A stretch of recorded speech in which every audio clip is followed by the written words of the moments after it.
नमस्कार, आप देख रहे हैं नेशन 360। मैं हूं अनुराग दीक्षित। इस बुलेटिन में बात उस खबर की जिस खबर के हर पहलू को समझना आपके लिए बेहद जरूरी है। भारत ने डिफेंस सेक्टर में आत्मनिर्भर बनने की दिशा में बड़ी छलांग लगाई है। अब मेक इन इंडिया के तहत देश में ही हथियार बनाने में तेजी आएगी। खास बात यह कि भारत अब सेना की जरूरत के हिसाब से हथियार खुद बना पाएगा। इसके अलावा दूसरे देशों को आने वाले वक्त में हथियार बेच भी पाएगा। पिछले 5 साल में 325% डिफेंस एक्सपोर्ट बढ़ा है। इसे और बढ़ाने के लिए काफी वक्त से रक्षा कंपनियों को अपग्रेड करने की जरूरत थी और उसी दिशा में यह कदम उठाया गया है। 200 साल की विरासत लिए 41 वेपन फैक्ट्री अब 7 डिफेंस पीएसयू में तब्दील हो चुकी हैं। केंद्र सरकार ने इसके लिए विजयदशमी की शस्त्र पूजा और मिसाइल मैन डॉक्टर कलाम के जन्मदिन को चुना। अब भारत की कोशिश है हथियार बनाने में देश आत्मनिर्भर हो, आधुनिक तकनीक का प्रयोग किया जाए और भारत की छवि डिफेंस एक्सपोर्टर के तौर पर बने।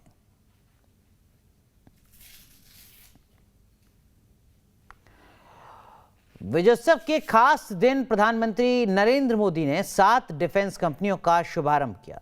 दरअसल ये 7 कंपनियां 42 अलग अलग फैक्ट्रियों को मर्जर करके बनाई गई हैं। इस प्रक्रिया में ऑर्डिनेंस फैक्ट्री बोर्ड को पूरी तरीके से खत्म कर दिया गया है। दरअसल ये भारत को डिफेंस में आत्मनिर्भर और सशक्त बनाने के लिए काफी जरूरी माना जा रहा था। इसकी शुरुआत हो चुकी है। इसका फायदा क्या होगा ये समझिए। डिफेंस में सरकार की 100% हिस्सेदारी होगी, यानी सरकार सीधे कंट्रोल करेगी। पहले ऑर्डिनेंस बोर्ड के जरिए ऐसा होता था। घरेलू बाजार पर पूरी निगरानी रखी जा सकेगी। कंपनी फैक्ट्री में ज्यादा पेशेवर तरीके से काम होगा। बात बात पर होने वाली हड़ताल पर लगाम लग पाएगी। इसके अलावा दूसरे देशों को हथियार निर्यात करने में मदद मिलेगी। डिफेंस कंपनियों की लॉन्चिंग के वक्त पीएम मोदी ने डिफेंस को लेकर विजन भी बताया। उन्होंने कहा कि हम शक्ति को सृजन का माध्यम मानते हैं। देश अपनी सामर्थ्य को बढ़ा रहा है और दशकों से अटके काम अब पूरे हो रहे हैं।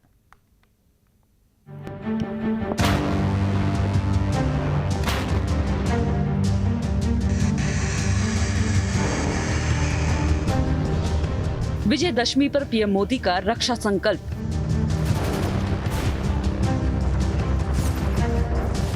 देश की सुरक्षा के लिए 7 डिफेंस कंपनियों की सौगात। जमीन से आसमान तक अभेद सुरक्षा का चक्रव्यूह तैयार। भारत का डिफेंस में परचम, मियां शी जिनपिंग को आए चक्कर।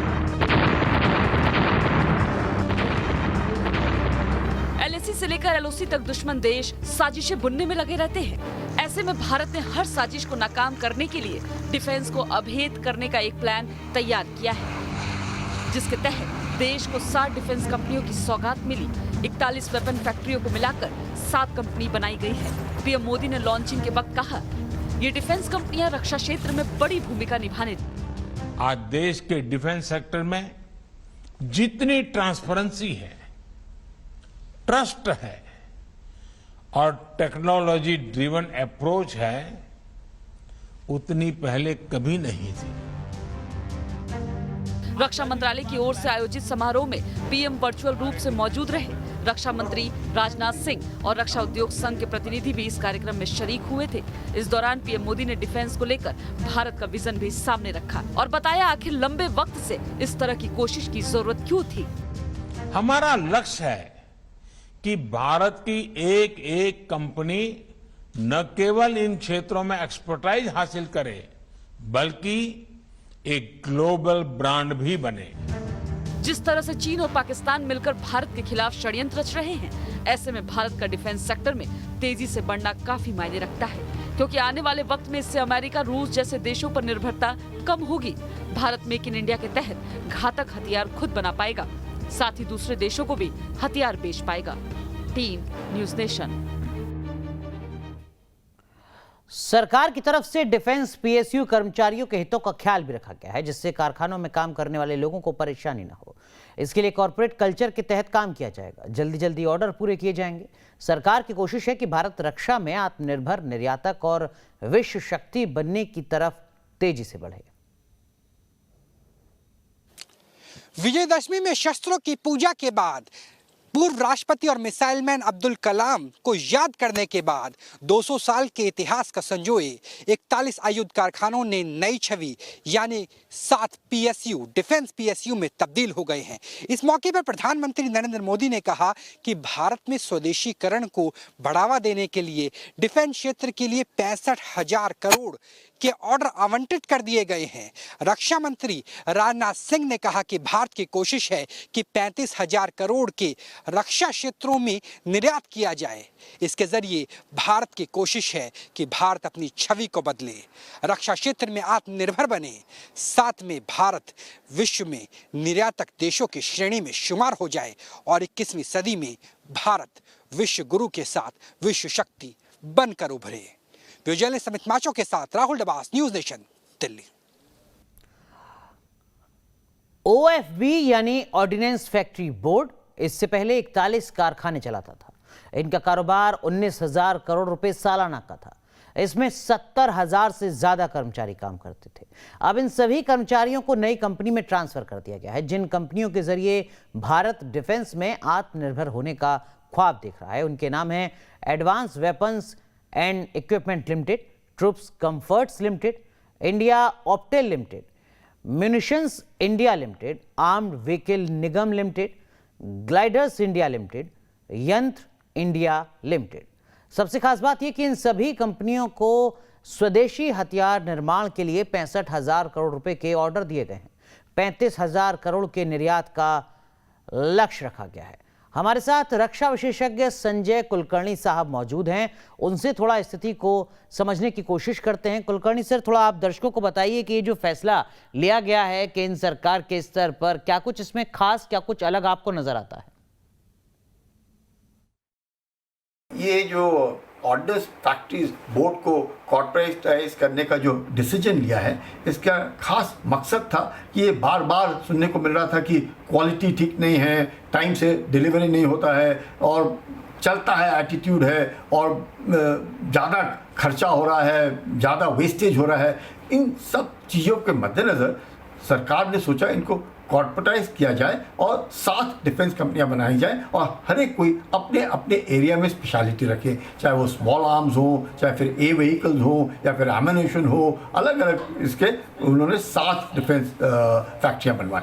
जी बिल्कुल, तो जो इसकी अहमियत है वो समझी जा सकती है। हालांकि भारत पहले भी मेक इन इंडिया के तहत हथियार बनाता रहा है, लेकिन अब बोर्ड खत्म होने से इस काम में तेजी आने की उम्मीद है। अभी मेक इन इंडिया के तहत टॉप हथियार हैं कलावरी सबमरीन, INS करंज सबमरीन, धनुष तोप, आयरोवट्रून ड्रोन, सची श्रुति युद्धपोत, तेजस फाइटर जेट और क्लाशनकोफ राइफल। सरकार की कोशिश है कि हथियारों को बनाने में तेजी आए, इसलिए साल दर साल रक्षा बजट बढ़ रहा है। खासतौर से मोदी सरकार आने के बाद इस तरफ ज्यादा ध्यान दिया जा रहा है। साल 2014 में 2,33,832 करोड़, वहीं 2018 में 4,04,365 करोड़ का डिफेंस बजट है, जो 2021 तक आते आते 4,78,195 करोड़ रुपए का हो चुका है। रक्षा विशेषज्ञ पीके सहगल साहब भी हमारे साथ मौजूद हैं। थोड़ा उनसे भी समझने की कोशिश करते हैं। पीके सहगल साहब, अगर आप थोड़ा समझा सकें दर्शकों को कि आखिर क्या वजह रही जिसके चलते सरकार को ये फैसला लेना पड़ा। बड़े पैमाने पर there was lack of efficiency, lack of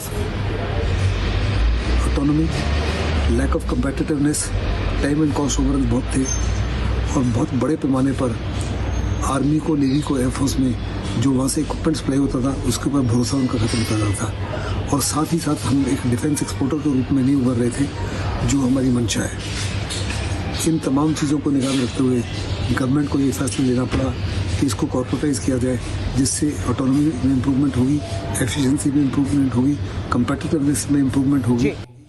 Diwali आने से पहले ही दिल्ली की आबोहवा में प्रदूषण स्तर तेजी से बढ़ रहा है।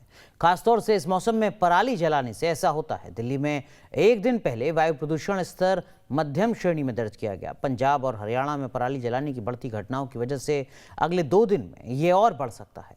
कई राज्यों में पराली जलाना शुरू हो चुका है। इसका असर वहां के अलावा पड़ोसी राज्यों पर भी पड़ रहा है।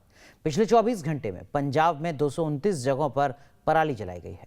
हरियाणा में 98 जगह, उत्तर प्रदेश में 68 जगह, मध्य प्रदेश में 407 जगह पराली जलाई गई, जिसकी वजह से वायु प्रदूषण का स्तर बढ़ने लगा है। पराली जलाने के चलते लगातार मुश्किलें बढ़ रही हैं। इस बीच दिल्ली सरकार की तरफ से लगातार लोगों को प्रदूषण कम करने के लिए जागरूक किया जा रहा है। कई तरह की पाबंदियां भी लगाई गई हैं। इस दौरान लाल किला ग्राउंड पर दहन के लिए पुतलों का साइज भी कम कर दिया गया है। इसके साथ ही आतिशबाजी भी इस बार डिजिटल तरीके से दिखाई जाएगी।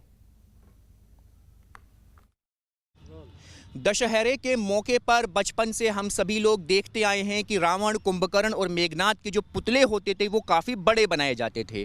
मगर इस बार कोरोना और प्रदूषण की गाइडलाइंस के चलते रावण, कुंभकर्ण, मेघनाद के पुतलों का आकार कम कर दिया गया है। दिल्ली के लवकुश रामलीला ग्राउंड, जो कि लाल किले पर की जाती है, सबसे पुरानी और सबसे प्रतिष्ठित रामलीलाओं में से एक है, इसके ग्राउंड से हम लोग इस समय आपको ये तस्वीरें दिखा रहे हैं। तकरीबन 30 फीट के रावण, कुंभकर्ण और मेघनाद के पुतले बनाए गए हैं। इससे पहले 110 फीट, 120 फीट, 130 फीट तक इन पुतलों को बनाया जाता था। यानी कि प्रदूषण और कोरोना की गाइडलाइंस के चलते इन पुतलों का आकार 3 गुना कम कर दिया गया है। इसके अलावा ये जो पुतले हैं, जब शाम के वक्त इनका दहन किया जाएगा तो इनके ऊपर जो पटाखों की आवाज़ चलेगी वो आवाज़ डिजिटल रिकॉर्डिंग की होगी, वो वर्चुअल आवाज़ होगी। यानी कि जो पहले पटाखे और आतिशबाजी, धुआंधार आतिशबाजी दशहरे के मौके पर की जाती थी, इस बार वो आतिशबाजी रिकॉर्डिंग के जरिए डिजिटली दिखाई जाएगी। रावण, कुंभकर्ण और मेघनाद की जो जलने की आवाज़ें हैं, उनके अट्टहास की जो आवाज़ें हैं, वो आवाज़ें भी दर्शकों के बीच रिकॉर्डिंग के जरिए परोसी जाएंगी और दर्शक उन आवाज़ों के जरिए डिजिटली रावण के फूंकने का जो है वो लुत्फ ले सकेंगे। प्रदूषण बढ़ता हुआ और कोरोना गाइडलाइंस के चलते रावण, कुंभकर्ण, मेघनाद के जो पुतले हैं उनका कद तकरीबन 3 गुना कम कर दिया गया है और डिजिटली जो रावण है उसकी जो जलने की आतिशबाजी है उसका दर्शकों को लुत्फ मिल सकेगा। वीडियो जर्नलिस्ट सुधीर के साथ मणिदीप शर्मा, न्यूज़ नेशन। चलिए, नेशन 360 में आज के लिए बस इतना ही, लेकिन आप बने रहिए न्यूज़ नेशन के साथ, क्योंकि खबरों का सिलसिला यहाँ कभी नहीं थमता।